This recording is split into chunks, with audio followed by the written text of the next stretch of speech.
Hi guys, welcome back to the channel. So in this video I'm going to tell you about basic things which you required in welding. Now this video is for absolute beginner, and if you want more information regarding the welding, then I made few in-depth video about certain topics like welding thin sheets, about different types of joint polishing and grinding and stuff like that. I provide link to all those videos down in the description section. If you are interested to see, then definitely check the description section. So guys, first thing you need to have is the PPE kits, and they are not very expensive and saves your life from dust, spark, UV rays, etc. So it is always better to have these PPE kits while you are working.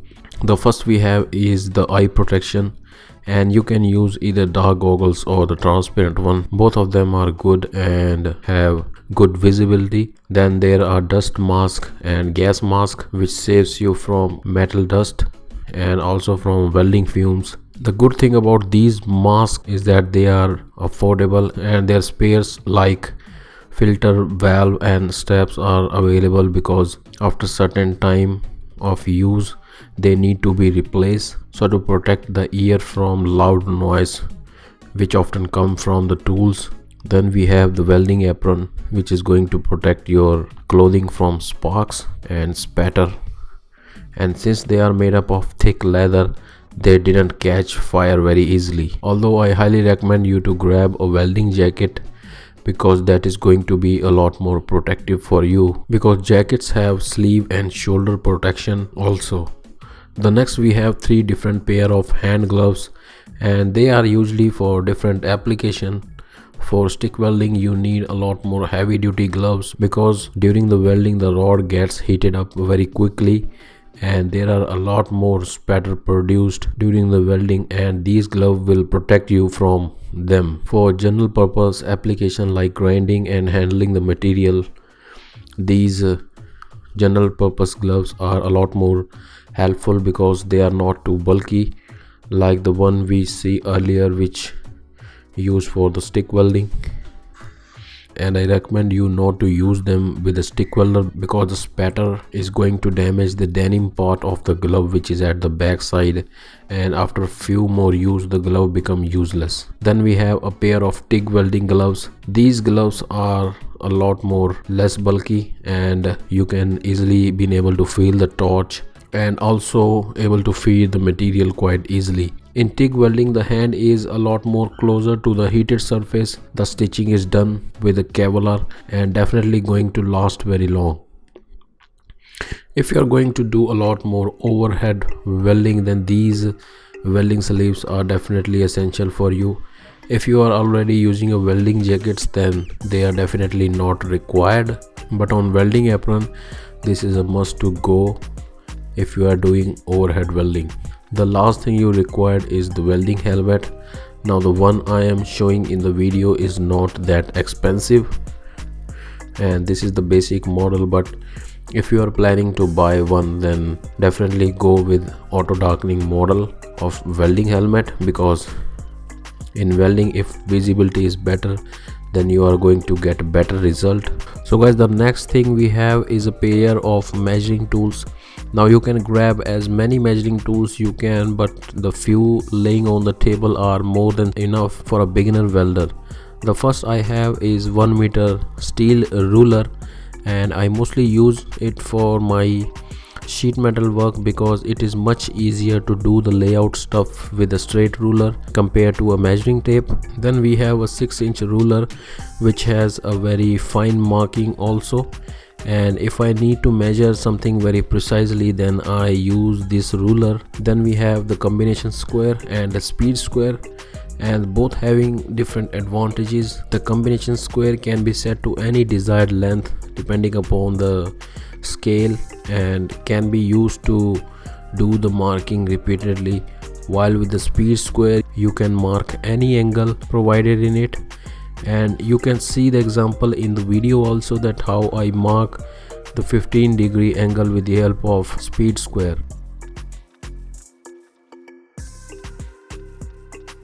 You can also see that if you need to mark a 45-degree angle on any larger surface, then with the help of straight ruler and a combination square or a speed square, you can easily be able to transfer that angle onto any surface or a plate. Last but not least is the measuring tape, and it's always better to grab a 5 meter or a 7 meter tape because fabrication structure are a bit more bigger, so that's why having a bigger tape measure is absolutely necessary. Now one use of the tape measure is that you can measure the squareness of the frame with it, because measuring the squareness of bigger steel section is difficult to do with the help of these smaller squares. So in that case, by measuring the diagonals, you are easily been able to identify whether the frame is in square or not. If the diagonals are equal, then that indicates that your frame is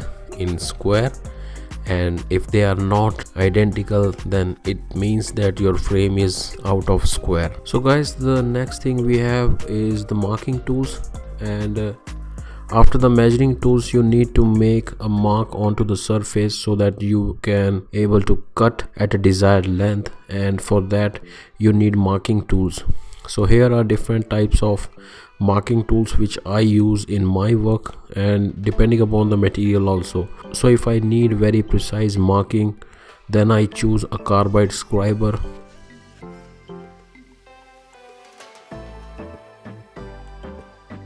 And also for stainless steel I go with these thin tip markers, but downside is that over the period of time their tip becomes soft and markings are a lot more thicker.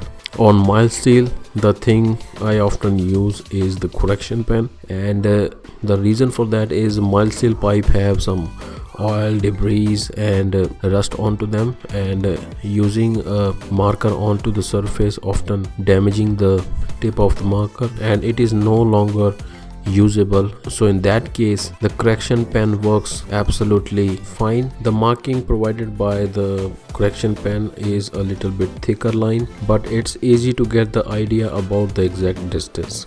So guys, these are the tools which you require in stick welding, and if you need to remove the slag from the welded joint, then chipping hammer is most often required to make the job done.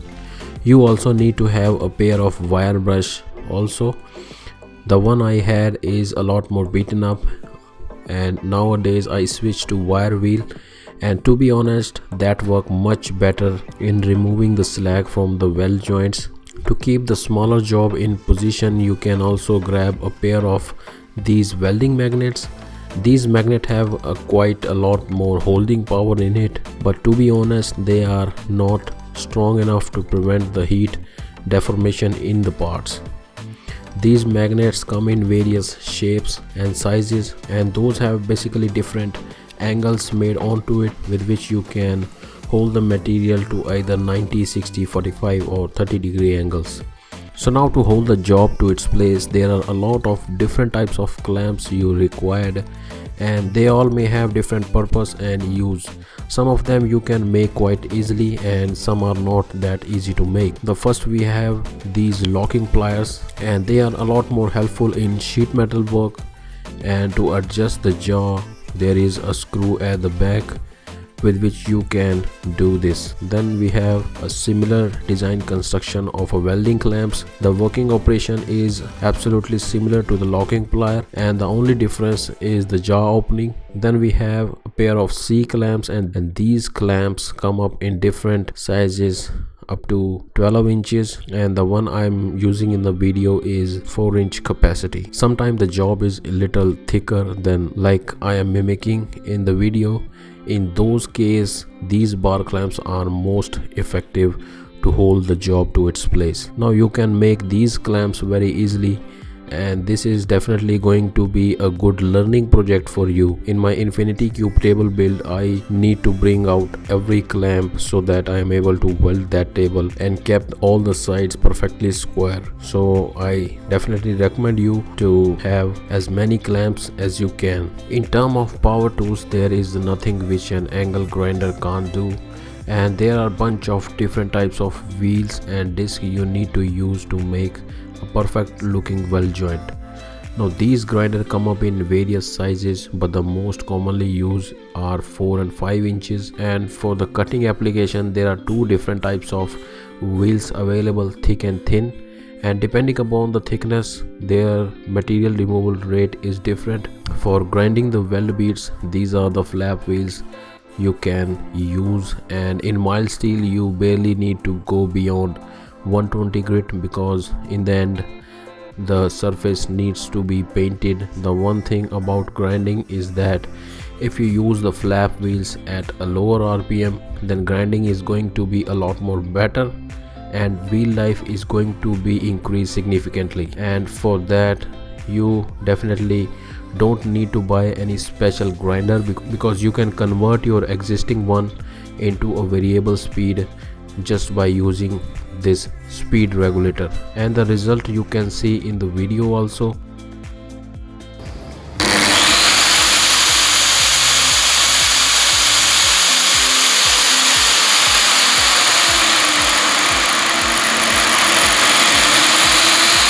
If you wanted to finish stainless, then the grinding needs to be done up to 600 grit, and then you need to buff the surface with different types of polishing compound, and I made a video on two different finish on stainless. If you are willing to see them, the link is in the description. So guys, this is the stick welder I have been using for past like 3-4 years, and I even upgraded it for TIG welding also, and you can see the video in the description section for that. Now these machines have two terminals, positive and negative, and in normal condition for higher penetration in the material, the holder needs to be connected to the positive and ground clamp need to be connected to the negative terminal. But if you are welding on a thin surface like sheet, then by changing the polarity you can do it quite easily. For that all you need to do is connect the ground clamp to the positive and holder to the negative terminal. So these are the welding electrodes I am going to use for the demonstration, and if you want to know in depth about the welding electrodes, then you can check the description. But the basic thing is that these electrodes have certain thickness, and depending upon the application of work and the thickness of welding surface, you need to switch to a different thickness of electrode. The one I am using is 2.4 mm in dia, and often required a current vary from 60 to 90 amps, and the rod number is 6013, which is considered to be an all position welding rod. So guys, the first problem newbies encounter is how to hold the electrode firmly in the hand while making the tack, because with the longer electrode sticking out it is a lot more wobbly. So by two ways you can counter that problem. So if the welding surface is small, it is always better to clamp it down to the table. Now the next thing you need to do is to hold the electrode in left hand like a cigarette in between the middle finger and the forefinger. Now make sure not to hold it too closely because that will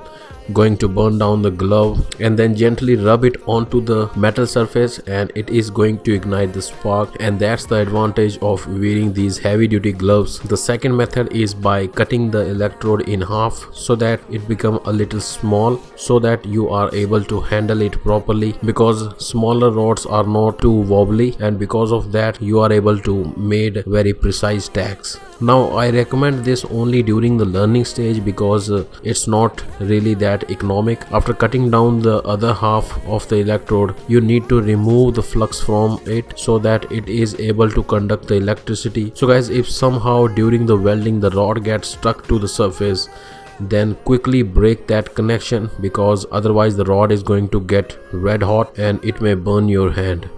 Now the quicker way to do this is by flickering your hand to the right side. This quick flickering will often break the bond and free the electrode from the metal surface. Now the second thing you can do is to release the rod and let it stick to the surface so that you can remove it later by cutting or just by breaking with the hands. So guys, for the demonstration, these are the material I am using. Since we know the amount of current used by the electrode, we still need to find the current ideal for this particular material, And the good thing to identify is to see the weld flow. Now weld drag speed definitely play important role in this, but for now consider it to be an ideal. If the weld puddle looks like the thickness of the rod, then you are running too cold, and that means that you need to increase the current a little more. You can also see the back of the material, whether the material penetrates all the way through at the back or not. When I increase the amps, the impressions start to come up at the back, and weld beads are also going to be a bit more flatter.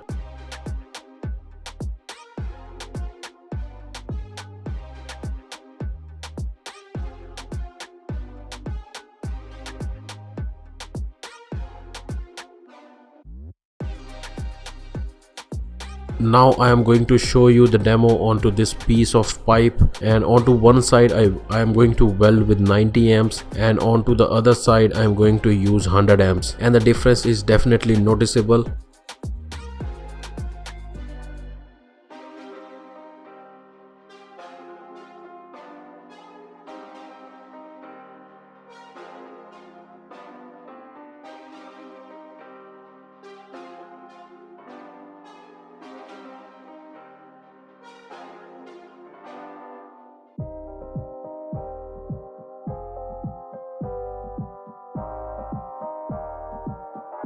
The 100 amps have a lot more flatter weld beads compared to the 90 amps.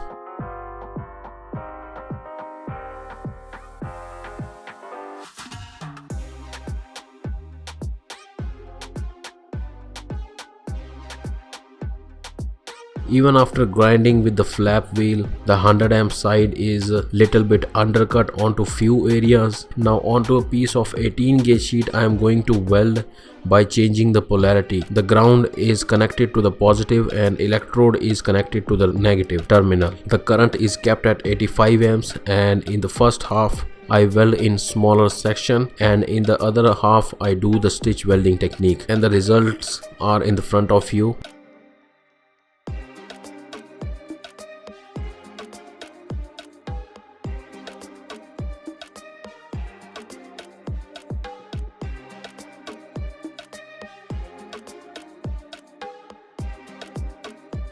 With a little bit of wire brush, you can see how the weld bead came up, and also at the back side you can see that the penetration is a lot less, but the weld beads are a lot more flatter. So that's the advantage of changing the polarity. The penetration is less, but the weld flow is exactly the same which you needed. So guys, that's pretty much all about this video, and one thing I suggest you is to do practice. The more you do, the better you will. So for the in-depth info about particular topics, I definitely recommend you to check the description section, and I see you in the next one. Till then, have a good day.